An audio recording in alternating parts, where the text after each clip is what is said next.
All opinions expressed by the program participants are solely their own opinions and do not reflect the opinions of Upscale Love for You. The program participants' opinions are based on the information that they consider from their own knowledge. No expressions or accuracy is related to Upscale Love for You.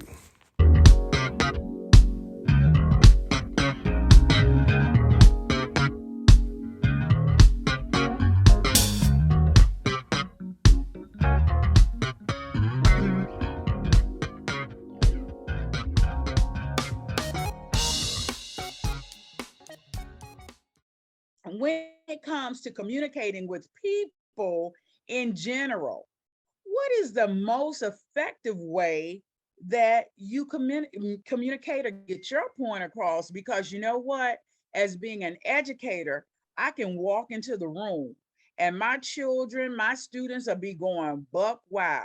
And if I go stand to that podium and I don't say a word, I just have that solemn look, honey, they know to get it together quick because they already know Dr. Fabulous in my professional world. That's not my name, but they know who I am.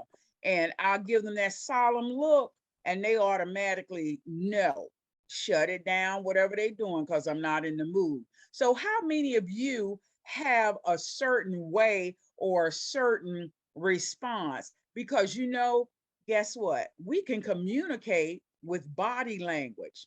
Is there anyone on here that communicates with body language, don't have to say a word, and your communication is through a certain look or the way you move that head? They say we can get that old attitude through the neck. I see Miss Millie has her hand up first. I'm gonna come back to you, Dr. Seductive, after Miss Millie. Go ahead, Miss Millie. When I really need to get a point across, usually with family or relationship, basically anyway, I'm gonna get quiet. If I really need you to understand that I need to get this across right now, I'm gonna get quiet. And then I'm gonna do this, something like this, a level like this, and I'm just gonna look directly at whomever I need to get the point across at the time. And anybody that know me know if I do that, we need to talk like right now. Mm-hmm. So that's usually one of the ways I get my point across. All right. Dr. Seductive. And then next, this hand up. Is that Andreen? Oh, okay. Welcome back. Okay, go ahead, Dr. Seductive. My nonverbal communication speaks louder than my verbal communication. I know it does, because when you give them that look, so it's already on. A lot of times, and especially, this as a teacher, I don't have to say anything. I can just look at the kids. I know one time we went to a parent conference and the student said, but she just looked at me. I was like, I look at all of my students. What are you talking about? But I know what she was talking about. I looked at her like, if you don't sit your behind down right now, we're going to have an issue. We're going to have a problem. But I can think whatever I want to say in my mind, and my face will automatically communicate that, or my body language communicate that. And sometimes it's a good thing, but your gifts are often your curses. So I do not have a poker face. I do not. So that means that I'm not a good liar. I've tried to lie a couple of times. I always get caught. So I'm not a good liar. So I have to tell the truth. Even if it's gonna hurt your feelings, I'm gonna have to tell the truth. So so it, for me, it's a two-edged sword. I don't have to say a lot, but my face does a lot of the talking. Sometimes my face talks very loud. All right. Andreen, welcome back, girl. Listen, I've been watching you on Facebook. Where haven't you been? No. But welcome home. Thanks. I think I agree. I think being a mom and definitely being an educator, a fellow teacher, I told the kids, like with the mask, when we had the whole mask mandate, I was like, that made me like a much nicer person, because you couldn't see like my evil faces that I was really like throwing at you. So I try to be really intentional with my communication, so I can tend to be direct, and definitely my face betrays me, because no matter how nice thoughts that I'm thinking I'm going to try to portray to say verbally, sometimes it's just in the eyes that I'm not happy, or whatever that discontent is. So I think working with children that are so emotional, I've definitely gotten better at managing my communication and realizing, kind of like what Hanson was saying, it's not necessarily what you say, you got to worry about how it's going to be perceived. And especially with the young ones. Now, when it's parents and adults, I just tend to pretty much say it like it is. I think relationships, it gets a little bit tricky because I feel like it's almost like a balancing act. You're trying to get to know someone and trying to figure out how to, like, what is it that the reaction, like, what are they going to react to and how are they going to react, and then how you react to things. So I think communication is one of those topics that I don't think there's right or wrong ways to do it. I think it's like evolving. And as you get older, hopefully you get better at it, but you're always going to maybe fall back into those habits that are the negative aspects of communication. Because I think women do that all the time. Like, at the end of the day, we communicate, but sometimes we don't say what we really want because because we might be so worried about, maybe if you express your true feelings and true wants, that whatever that situation is not going to work the way you would want to, or whatever the perks are, you're going to lose those benefits. So I think it's just something where I don't think there's any answers to communication. And I think because men and women are complicated, relationships are going to be complicated. And I feel like how you communicate with one person doesn't speak to how you're going to communicate with the next. I think it all depends on your energy and how you relate and react to each other. So I don't know. This will be an interesting topic to listen to, but it's hard to communicate because I don't hear anybody saying anything where I totally disagree. I just feel like at the end of the day, your communication style is your communication style. And even if you're direct and people find it offensive, sometimes I ask myself, why, what makes that offensive? And am I willing to share that with that person so that we can all learn and grow from it? Because it's the reaction.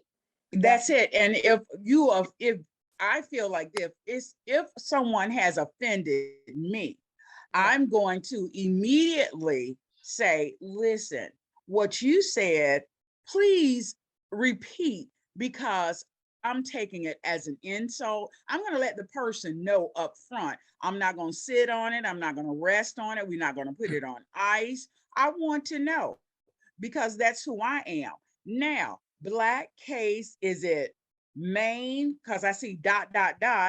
Is Maine an additional word, or is it black case Maine? Black, do you hear Air 2. It says black case man air 2 -1228. okay. I'm looking. They stepped away from their phone or the computer, but they do have their hand raised. I see. Right. Okay. Well, I'm gonna just roll on over to Tracy D. Tracy D, give it to me, girl. I ain't heard from you in a long time. And I'm about to give it. No, I'm give it to me. Give it to me. So I don't think there's a right, like Dream said, I don't think there's a right or wrong way to communicate, but I would say that I communicate purposefully. So, and then there are different instances where communication has to be more direct or communication has to be more persuasive. So, for example, if I were to tell somebody something negative about themselves, depending on who they are, I'm either going to be straightforward or I'm going to try to get them to say it themselves. And it's a technique, and I'm probably relating it too much to my job, but there's techniques that people don't feel like you're being judgmental, because what you don't want to do for us direct people is have somebody shut down and not hear your message at all, because they automatically think when Tracy comes to me, she's going to be judgmental with her direct, self. So I just think in general, it's person-centered, it's topic-centered, it's you being authentically you, and then speaking and communicating with a purpose. Those would be my components. Okay, well, I appreciate that, Tracy, but I'm going to go back a little bit. And Black Case Maine, if you come on and you want to jump in, you're more than welcome to. I called on you, but I got crickets.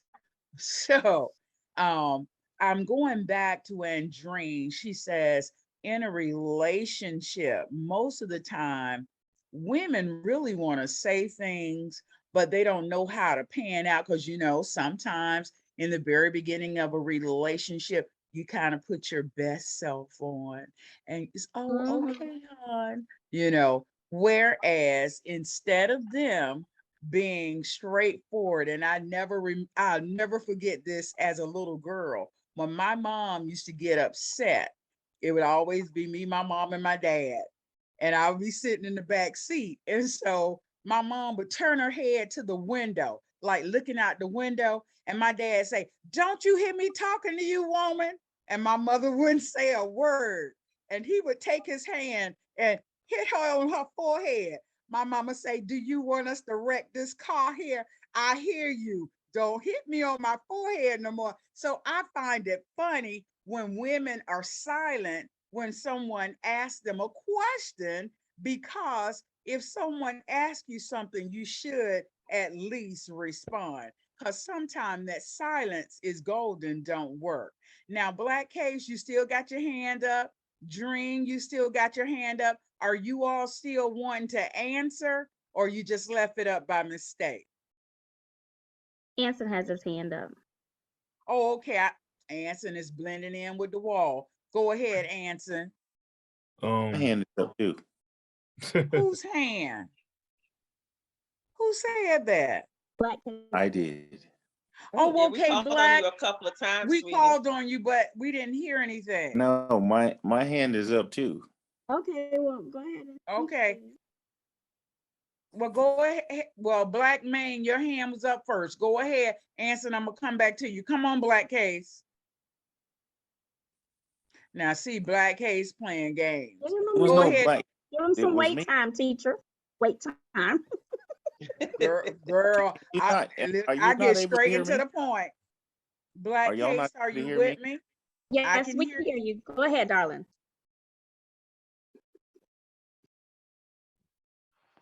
Okay, you muted yourself, Black Case.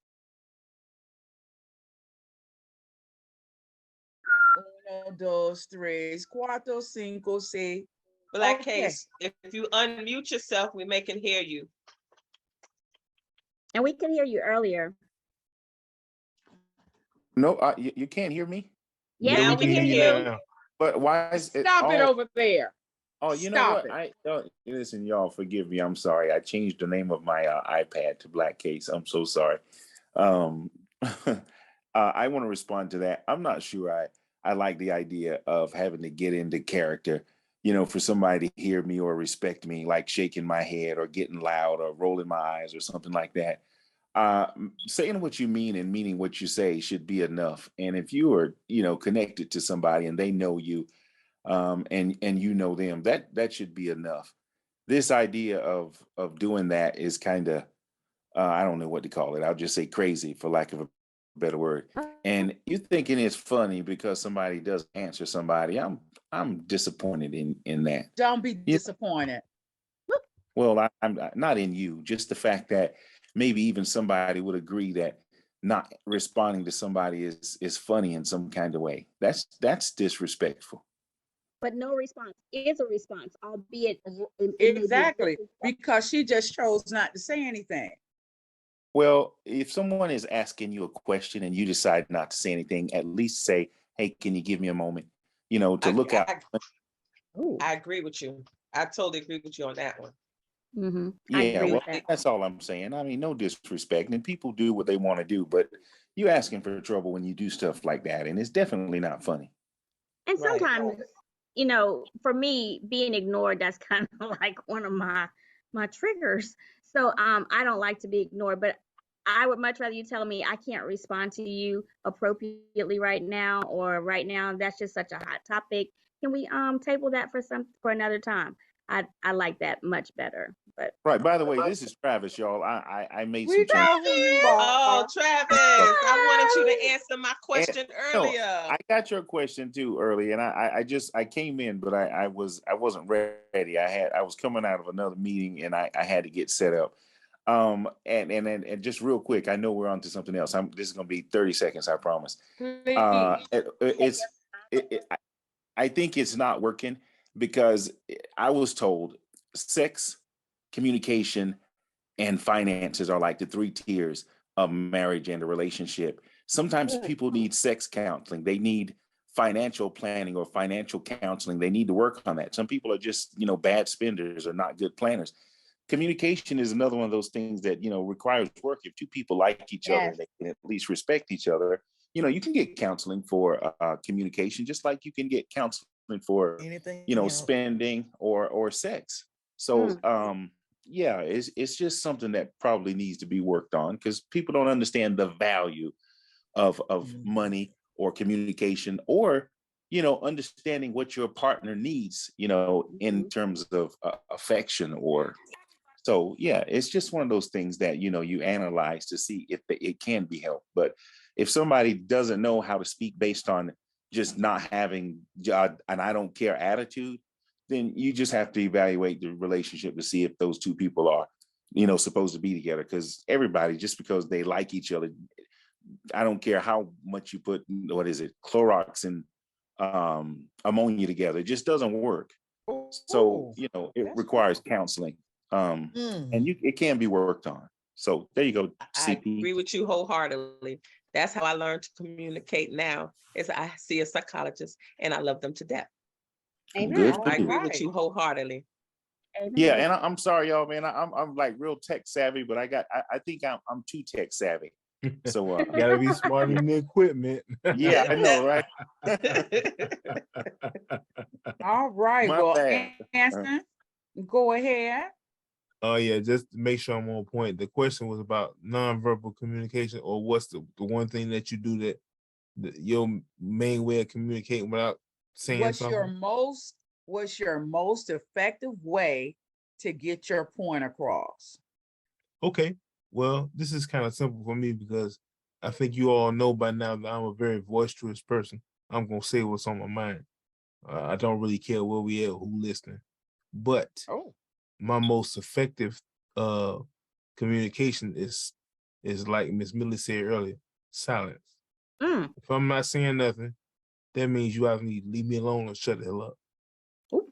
One or two. Now, do all the people that you communicate like that with understand that? And that's what I was gonna say initially. That has to come with understanding. Like you have to understand me. So in my past relationships, I've told the people that I'm with, like, if I ever just get quiet out of nowhere, you might just want to leave. Oh. Not the whole leave. Can I respond to that? Yeah. Yes, please. There's nothing wrong with that. If you find somebody that can deal with that, that's fine. And just like, you can be, I'm not a counselor, therapist, psychiatrist, but that might be something you might want to look at some other options. Not saying it can't work and it may be working for you, but at least say if someone is saying something, hey, if they're trying to talk to you, if they're harassing you or getting on your nerves, that's one thing. But if someone needs your attention, particularly in a relationship, this going silent thing, I just don't get it. That can change. And if somebody just doesn't want to change and that's just how they want to be, then okay. But that's not going to be healthy and it's not going to last long. And again, if it's working for you, fine. But communication is so beautiful when it's in harmony. And to shut down with someone that you have committed to is hard to see. I can't see that. So again, no disrespect if that's what you do and it's working fine, but it wouldn't be a bad idea to just sleep on it, pray on it, go to the altar, put an offering on it or something. Just you can work on that because there's nothing like, man, communication is beautiful. It's just like sex is good, when it's in harmony, just like spending, when you got your ducks in a row and you can invest, that's good. But that shutdown thing, it's hard for me to deal with. And I believe in giving a person space, but to say, okay, when I get quiet, that's my sign. I get it, but man, it just does so much damage in the long run. Not really if they keep bugging you. It's like the best thing. How do you keep an asshole in suspense? Hold on. Right. That's what I'm not. If someone is harassing you, if your relationship is already toxic, then by all means keep your mouth closed and then do what you have to do. But we're talking about a healthy relationship. A healthy relationship requires, time, and not necessarily, you can't just shut down. You Time and energy. must talk. All I'm right. Well, are you finished, Black Case? I'm gonna jump on over here to Ray-Ban. Yes, I'm done. Welcome, Ray-Ban. You got to unmute for me though. Are we good? Yeah. You good? Okay. I'm also new, so first of all, hello to everyone. Hello. I Hey. definitely agree that the silent thing, I don't agree, to each his own. I think when you go silent, you give a person the right to think as they will about how you feel. And when you instead of you, and even if it's not going into depth of what you want to say, even if it's just to say right now is not a good time, I think it's better than to just go completely silent. Because again, when you go completely silent, you give that person the right and the ability to think whatever, to assume whatever, and that leads to worse scenarios, rather than it getting better. Just like the gentleman before about it being a healthy. If it's a healthy relationship, then I think at grounds it should be, you should be able to say, you know what, not a good. And so I that's my, I some type of communication should be at least verbalized at the right time, because timing is, I think, essential. And you do it. And, So my point. on top of that, real quick, if you feel like you have to go silent, you can get that checked. I mean, it's not bad, because some people need that, and it's okay. But it's like maybe you can grow up a little bit, and not saying it's childish either, but it's like, that going silent. That's what, when 2 years they pout and they fold their arms and they just, they start kicking. And it's just, yeah, no, man. No. Now, I just want to address that real quick. What I said earlier was I'm a very boisterous person. So most people that know me, even in this brief time, know I'm going to say whatever I feel like I got to say. Right. Whenever it's time to say something. But my thing is, if I get quiet, someone who knows me knows that's a bad thing. Okay, because you talk so much. I got you, cousin. I got to understand that. Okay, so I'm gonna jump on up here to Miss Millie. That's a good thing. Got a whole bunch of hands up. I know. I'm going on to Miss Millie. Then I'm gonna come on over to Andreen, Don, Danny, and then Patrick. Patrick, don't you go nowhere, because I want to hear your voice, Patrick Mitchell. Okay, come on. I just wanted to clarify, like I was saying, I go silent. And if the people that know me in a healthy relationship or anybody I'm around, I go silent in order to let everything get calm so I can verbally speak about what I need to speak about for that moment. I don't go silent and don't say nothing. I go silent so they can know that I need to get it out now, and we can discuss the situation and communicate about it. Okay, Andreen, I'm coming on around. I'm ready, Andreen. Yeah, speaking to the going silent, and I feel like the explanations kind of clear up, because I think it depends on the nature of the situation when you're going silent. I think when you're in a relationship with the person, I feel like even if you need that space or that time to go silent, it's almost like you need to speak it, because it does. And like you said, these are people that know you, so therefore they're going to have that conceptual understanding of why you're silent. But I, with male-female relationships, when you're new and people that go silent, I almost think it sends such a message, like he's saying, like it leaves your mind to wonder, instead of just saying, I need my space or I need time to regroup. And I know, like in the past, like I said, because I feel like I also had that tendency to just be like, I'm just not gonna say anything. But I've kind of learned to kind of sometimes verbalize that I don't know what to say, or I don't know the right things to say. And it's even in my relationship with my daughters. Like, it'll be ridiculous. They'll make a statement about a relationship statement. And I feel like I have not been the best of relationships.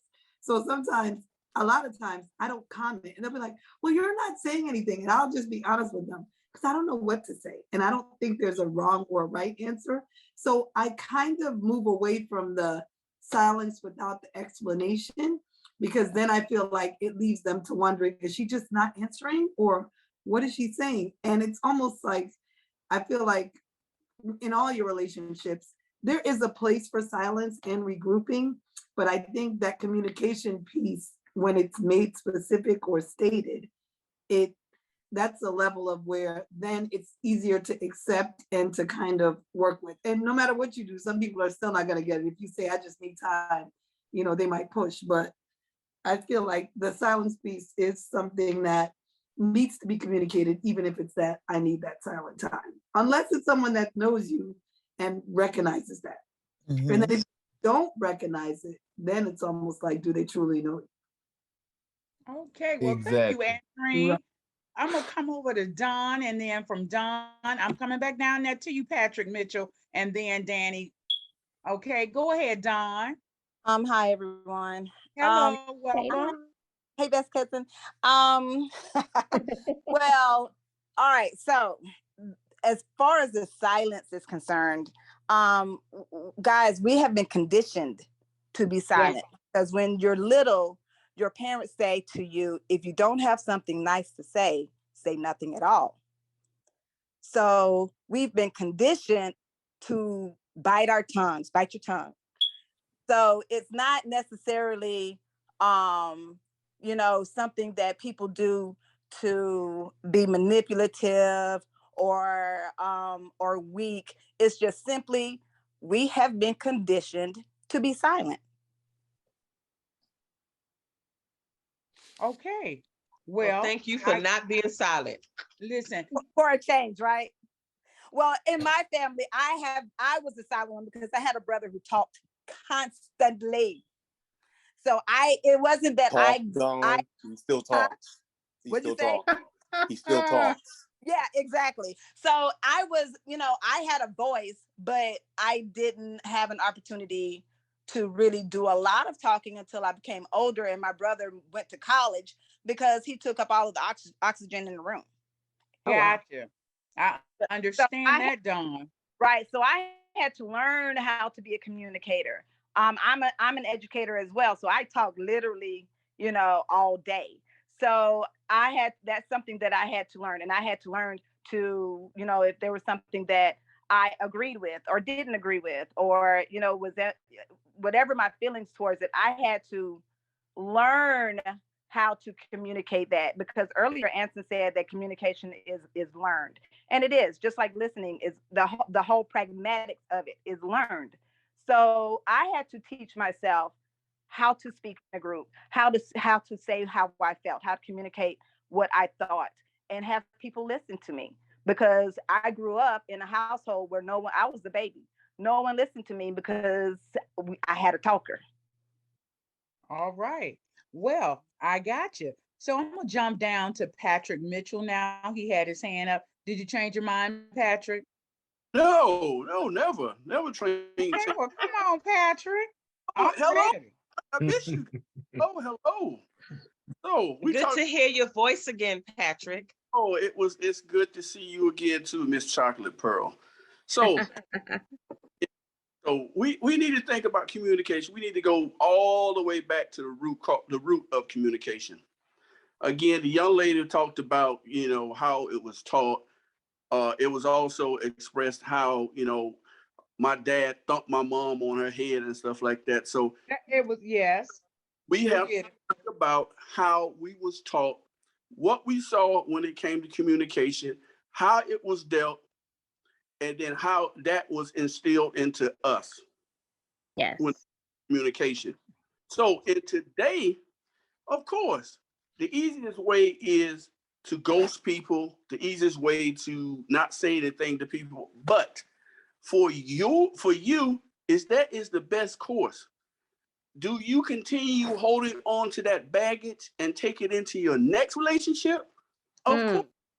Now, Patrick, are you asking me that? Because I'm very boisterous. I'm going to speak. Silence is not in my vocabulary, but okay. But a lot of men and women do that. They will hold it. They're not just because no, not me. Not never. They have lost feelings for that person, so they don't want to even put any more energy into that person and say, hey, whatever, I got nothing more to say to this person, move on, I'm moving on with my life. But again, you are bringing that baggage into a new relationship, and you have not resolved the communication from your last 10 relationships. So not 10. I'm just gonna say that. Let me keep it real now. But I'm my communication. I'm a hard. Okay. Communication. But that's all I want to say. Think about how your last 10, 15, whatever communication, your last 2, 3 marriages, how you communicated and how you are. Not the last 2, 3. I felt hit, Patrick. Go ahead on. The last 2, 3. Oh my goodness. Yeah. Patrick trying to put me out there. Patrick, I ain't do all of that. I did not do all of that. Patrick, I felt hit now. I felt hit now. Go ahead on. Hey, okay. Now y'all want my opinion. That's why I sit back and I don't say nothing. But when no, Patrick, we appreciate your opinion. I am so teasing you. I am so teasing you. Okay. No, I know you are. But the thing about it is, and I'm just gonna say this right here. We got to get back to some core values when it comes to communication.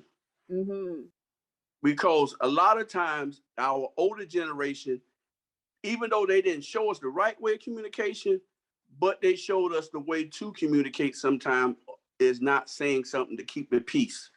Sometimes can keep happiness in your home. That's all I got to say. All right. Thank you, Patrick, for saying all of that in one breath. And Danny, you had your hand up. You took it down. You don't want to talk tonight? We got Ray-Ban still up and Frenchie is up. No, what I was going to say was I'm a silent type. If you know me, you should already know. If I'm silent, shut up. If you don't know me, you're going to know. Like, I'm going to look at you like you stupid. If like, it's just like silence. Some things are better left unsaid. You can say things that hurt people's feelings. People can misinterpret what you're saying. And some people just got to have the last word all the time. So why argue with them? Right. My favorite thing is when it comes to that, how do you keep an asshole in suspense? Oh. Look at all your faces right now. You just say something like that. You're stupid. Shut up. Oh. Like I don't have time for it. Right. Okay. Well, Danny, we will definitely let you stay silent. Okay. Frenchie, go ahead. Oh no, he's gonna crack a joke on you too. Frenchie, your hand is up. Oh yes. You know, I think sometimes I go silent and I don't know I'm going silent. I'm sorry. It's not intentional. You know, it's just life gets busy. And I know people say you can communicate or do what you want to, but it's kind of like I realized that was kind of a learned pattern from my father, on again, off again, talk. And you know what? It really just doesn't bother me. I need to do better. But I don't think all silence is kind of intentional to hurt or disconnect. But sometimes it happens, and I don't know if people should really take it personal. Okay. And that's why I said sometimes people, you say something and you don't know that you've hurt their feelings, but okay. Ray-Ban, your hand is up. Go ahead. But let me say this before I move on. People saying silence, but the way I capture attention is I'll start talking real soft, almost to the monotone sound. And I promise you, everybody will stop talking to try to hear what I'm saying. At least my students, I got them trained that way. You that know, only works in the classroom, believe me. That only works in the classroom. No, that's not true. That's a sexy because way. Look, that's a I can sexy have way. people in a heated argument, and I'll start going, and I'll just start talking real soft. And that only works in the classroom. That would not work in my family. Enunciate. Try it. I guarantee they'll stop to try to hear what you're saying. Go ahead, Ray-Ban. All right, quickly. I just want to know from my brother Danny, because when listening, I feel like he's only talking about a person that doesn't know how to communicate. So I want to know how does he respond to someone that does, that's not coming off, you know, as rude or incoherent. I want to know how do you respond to that person? Do you still Good is it still question. silent treatment? I listen. I listen. But Communication is listen. Half is listening, half is communicating. You gotta listen. People don't listen, man. okay, but when it's time to communicate though, because if I come and communicate to you and all you're doing is listening, then we're not communicating necessarily. We're not having a conversation more so. No, what I'm saying is, if you're telling me something, I'm gonna sit there and listen. I'm not gonna your first 3 words. I'm not gonna have a rebuttal ready. I'm gonna listen to everything you say, look at you, and then I'm gonna come back with my response. Okay. That's Yeah, what it is. People always want to cut you off, and you gotta listen. right. Whenever you responded, it more seemed as if it was always just silent. And you know, with me being a person that I do think that some type of communication is needed. I just want to know from somebody that as I thought I heard you, your response was always silent. I want to know how did you respond to someone that actually knows how to communicate with you? But Oh I no, respect my response is not always silent. Listen, I'm straight, no chaser. I'm straight to the gut. for Like I sure. said, some things some things are better left unsaid. Like I got relationships that's not going to change. That's over because I keeping it real. I'm not going to give you the fake. So and then people feelings, you got to take people's feelings into consideration. I do, but I don't. Oh, Okay. Danny. Love Okay. that, cuz. Love All that, right. cuz. I see the hands up. Please respond to Dr. Seductive because it is on her time and her shift. I'm Before we passing the move mic, on, Dr. Seductive. I was just